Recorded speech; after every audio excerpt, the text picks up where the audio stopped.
বুধবার রাজ্যের মহিলা কলেজের এনএসএস শাখার উদ্যোগে ছাত্রছাত্রীদের স্বনির্ভর করার লক্ষ্যে নিয়ে কলেজের মধ্যেই প্রশিক্ষণ শিবিরের আয়োজন করা হয়। এই প্রশিক্ষণ শিবিরে অংশগ্রহণ করে কলেজের ছাত্রীরা 2 শতাধিক ছাত্রী এদিনে প্রশিক্ষণে উপস্থিত ছিলেন। ছাত্রীদের স্বনির্ভর করতে এই কারণে উদ্যোগ নেওয়া হয়েছে বলে জানান এনএসএস অফিসার। প্রথমেই বলবো, আমরা সব মেয়েরাই চাই স্বাবলম্বী হতে, তাই লেখাপড়ার পাশাপাশি আমাদের উমেন্স কলেজের এনএসএস ইউনিট আমরা আজকে এই কর্মসূচিটা নিয়েছি যে মেয়েদেরকে বিভিন্ন ধরনের প্রশিক্ষণ আমরা দেব। এই প্রশিক্ষণের আওতায় আমরা নিয়ে এসেছি। বিশেষ করে মেয়েদের নিত্য প্রয়োজনীয় জিনিস হচ্ছে ব্লাউজ শেখানো।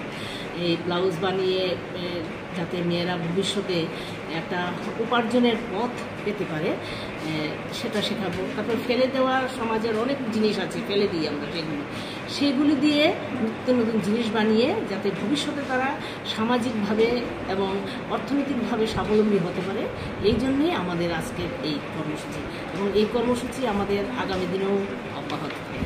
মোটামুটি কত স্টুডেন্ট নিয়ে আমরা আজকে প্রোগ্রামটা শুরু করেছিলাম, প্রায় এখানে 200 জনের মতো স্টুডেন্ট ছিল, তো ক্লাস থাকাতে তারা চলে গেছে।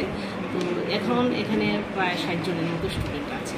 আমরা এই বার্তাটা সমস্ত স্টুডেন্টদের মধ্যেই এটা ছড়িয়ে দেব।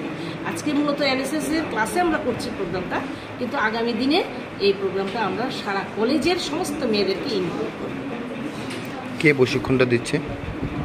আমাদের টিচাররাও আছে, আমাদের এক্স স্টুডেন্টরাও আছে। আমাদের এই প্রশিক্ষণের টিচার আর কি, আমাদের টিচাররাও আছে, স্টুডেন্টরাও আছে। আপনার পরিচয়টা? আমার পরিচয়, আমি NSS program officer Rama Bhattacharya. Thank you. Bureau report, S Bharat live 24 hours.